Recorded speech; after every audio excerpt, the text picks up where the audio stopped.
One rapper almost smoked the interviewer for asking him one question, and another died after his interview for speaking on a situation that happened. These are rappers' most disturbing and disrespectful interviews of all time. And we gotta start things off with a rapper known as Baby Los, because Los started to make a name for himself after he linked up with the Island Boys in 2020. And fans considered him as the fourth Island Boy. Los was even with the Island Boys when they got into a huge fight in Hawaii. But recently, Hood Rich Kevin tried to get Los to speak on a viral video where the Island Boys kissed each other. And this is what pissed Los off and made him flash out on the interviewer. I gotta ask you, bro, like, this is, everybody wants to know,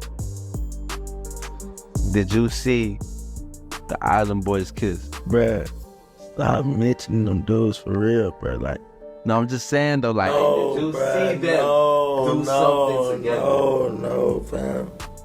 Fam, they weren't gay when I was around, fam. Like, bruh, stop doing that, bruh. Like, this interview ain't about that. Like, it could go down in this interview, bruh. Like, oh, hell no. do you want it to go down in this interview? Oh, hell no. Like, nigga, the minute he cocked that motherfucker, I already blew his ass down. Do you want it to go down, yes or no? Nah. And thankfully, Los ain't popped the interviewer for asking that question, because things could have gone horribly wrong. But he ain't the only person to up a gun on an interviewer. But first, let's move on to FBG Cash, because he died not too long after talking about something disrespectful that he did during an interview. In late 2020, Chicago rapper FBG Cash took a picture in front of King Von's mural to disrespect Von and his people. Not long after taking the picture, he went on No Jumper to discuss it. He tells Adam 22 about the conversation that he had with Lil Durk before taking the picture. What kind of conversation were you having before he told you to go take this photo? Me, him, go over there and do that and see what happened to you. I'm like, I'm outside right now. You hit him up? Yeah.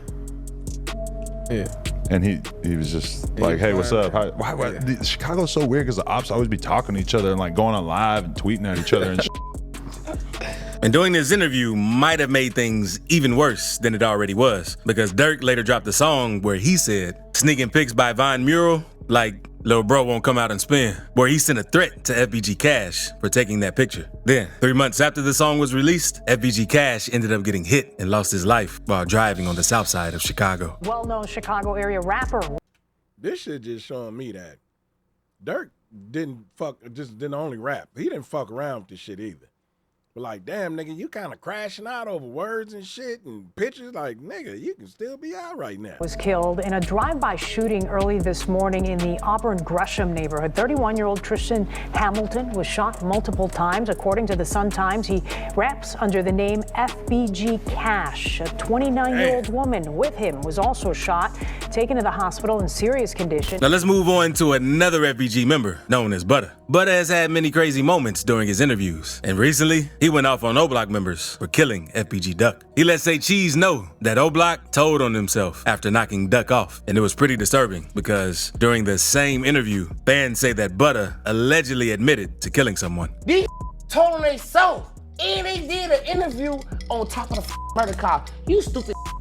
What about the picture that Take went? me to jail. Give me the cups. Yo, Butta, what about the picture that went viral with Muwap wearing with the Duck sneakers? That's clown.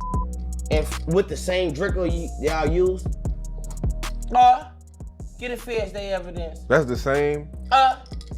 Homicide can't solve it, but the feds can, right? Damn. We talking real business. I'm a real street. Nah, that wasn't the same. That's in the document? Not long after speaking on O-Block, FYB J-Mane tells Butta to sit down and that he's saying too much, because Butta says, picture him sitting on top of a car that he killed Odie on. I'm Butta, Sean. I'm Butta, Sean. Now picture me sitting on top of the car that I just killed on. I got J-Mane them in this. I got 4 of them in this. They in this. They killed. Butta also discussed Odie's death in an interview with Vlad. Here's what he said. Man, OD got right. Right, well, Odie Perry got killed at one point. They're saying that she was the shooter. That's the rumor. I mean, it's footage. It's a video. Of Odie Perry getting killed? Yeah. You saw it? I ain't seen nothing, man. I just heard the stories, bro. Okay. I don't be knowing nothing for real. You know what I'm saying? Not all the time. Okay, fair enough. His brother told him to slack it, they homie. Oh, look right. I just gave back 192 years to I don't speak on that. Told on me, gang. I'm home right now because I blamed on my sister Kyra. Told on told. Rumors say that female assassin, known as K.I, is responsible for taking Odie Perry out. But recently, fans believe that Butta is the one who did it and is blaming his sister K.I since she's already dead. Not long after Tuka lost his life at the bus stop on 63rd, the members from 63rd wanted to get revenge for Tuka since members from O Block were dissing him. So not long after Tuka's death, a member from O Block known as Odie Perry was walking around the neighborhood and decided to go to the store to get some Swisher Sweets. But not long after leaving the store on his bike, Odie ended up getting shot. So he fell from his bike onto the ground before getting up and trying to escape, but ended up getting hit 10 more times. A key witness at the scene told police that an African-American male was the one who shot Odie. But many also say it was K.I, since she was seen posting pictures with one of Odie Perry's guns after he died. Popular 63rd member Wooski also made a tweet saying, "Shout out to them twins that made O Block," and tagged K.I and that. Wait, so that's his sister, his blood sister? He just called that his sister. FBG Butta in the tweet. That's why recently, fans believe that Butta is actually the one who took his life. But that ain't the only disturbing moment from one of FBG Butta's interviews. He recently broke down crying in an interview with No Jumper when talking about his sister K.I, saying how he'd rather for her to be fighting for her life right now rather than be in the grave. Fighting for her life, gang. It'll be dead. Every day I wish, like, why the they ain't come lock her up, gang? Like, why y'all ain't come lock this girl up, gang? Every day I be like, rather out to the grave, because I be taking care of Quan them phones, Shondell. Like I be every day for I be on the phone with my little brother them for on Tuka for I be talking to them for a day. I be like, I wish this was my little sister I was talking to for on the phone on Tuka grave. For I wish this was Kyra. I wish I was laughing with my sister for. I wish I was sending my sister this money. Yeah, I wish I was sending my sister these pictures of me at these interviews on these platforms. I wish I was showing Kyra this on Tuka for. That hurt my soul every day. On Tuka Day. Like, and a lot of people don't understand that because a lot of time everybody think a lot of be facade. A lot of people don't even go through shit. Because his sister K.I lost her life on April 11th, 2014. See, on that day, K.I made a huge mistake and tweeted out her location for everyone to see, including her ops. As she was walking down the block with two friends who were headed over to the studio to celebrate Boss Trail's birthday, until a gunman hopped out of a car, waved bystanders to get out of the way, and began opening fire at K.I and her friends. Her two friends were hit, and K.I was hit 9 times. After being shot, she stumbled to a nearby home where she'd lay on some steps and take her last breath. And speaking of K.I.'s death, a man from Chicago, known as Trenches News, says he was on the scene when she lost her life. And he talks about how disturbing it was in an interview with Cam Capone News, because he even claims that smoke was coming out of her neck during this incident. And did you hear the gunshots and everything going on? Oh yeah, they sound like something special. They was boom, boom, like it had like a Star Wars before it said pow. Like it was crazy, bro. It was crazy, bro. It was crazy as hell, man, that day. And then the police tried to lock up Duck. They told Duck he responsible for it. They just left K.I on the ground. They ain't try to help her, minister no aid.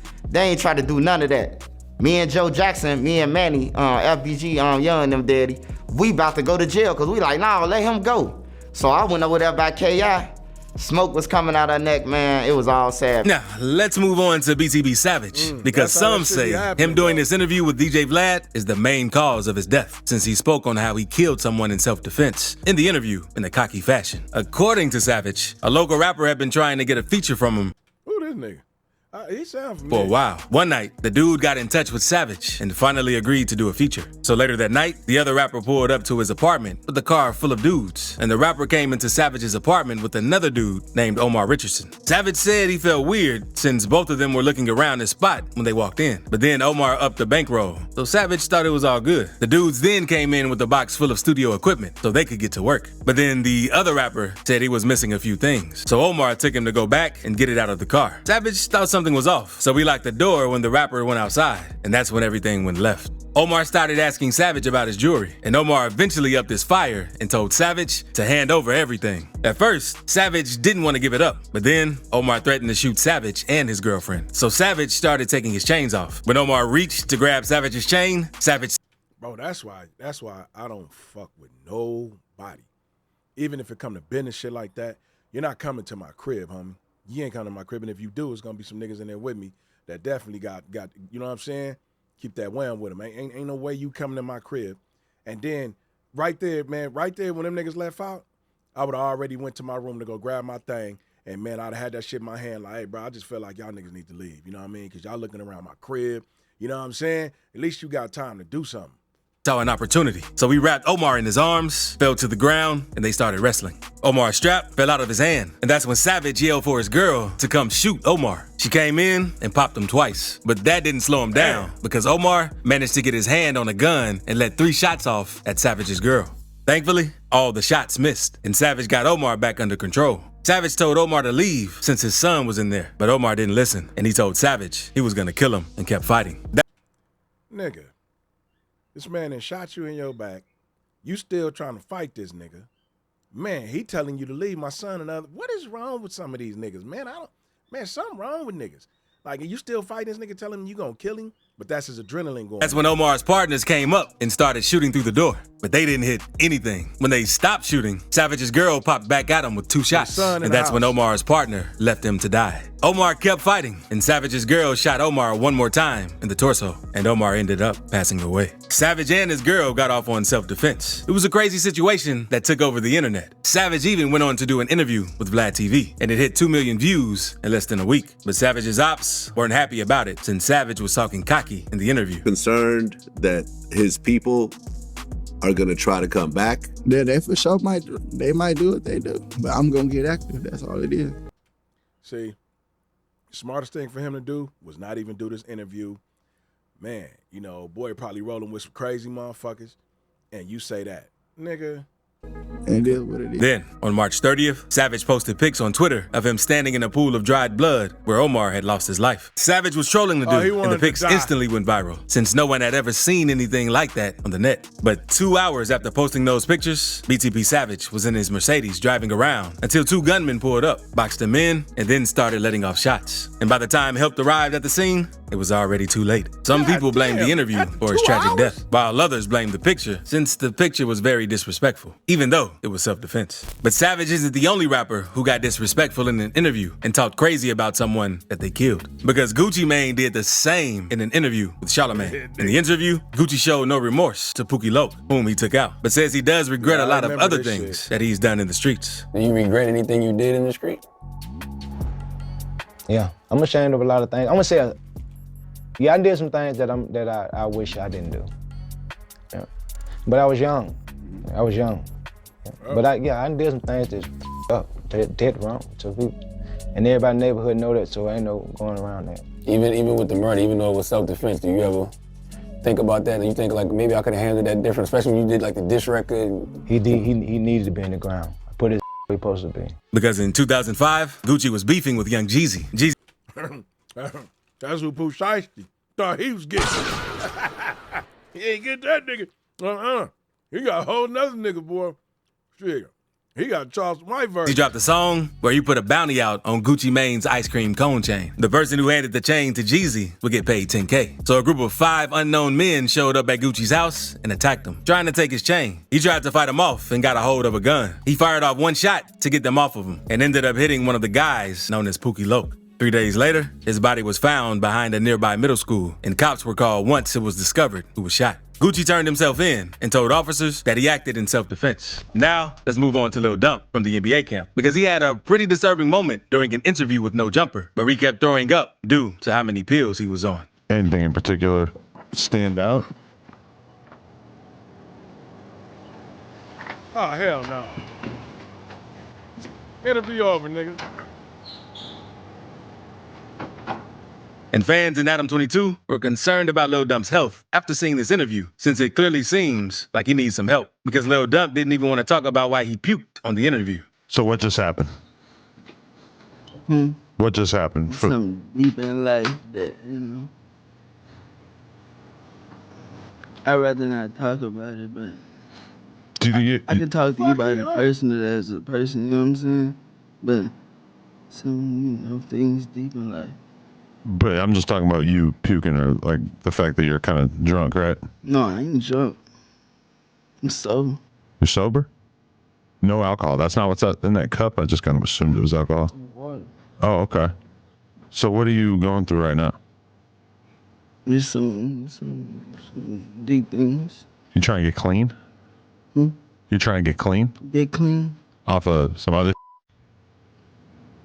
Yeah, type at the same time. Not long after this interview, Lil Dump was featured in another YouTube video where he tells a girl he does more drugs than she could ever imagine. Why are you standing like that? Stand up, you gotta be louder, like. I do more drugs than Me you too. could ever imagine. That's not, okay. I know. So hopefully, Dump gets the help needed. But now, let's move on to NBA Youngboy, because he also has a pretty crazy moment during an interview where he gets pissed that the interviewer is asking too many questions. Some say it seems like Youngboy was also high during this interview, which is why he acted this way. But don't be a dominant at the same time. You gotta understand they're using me as entertainment, and it becomes self-destruction too. Cause I ain't no entertainment. You know, some can be spoke on. Why? It's to be continued. Is in terms of like every time And sometimes it's best not to speak on things you didn't. Hey, the nigga didn't even get to say nothing, man. You talking too much, man.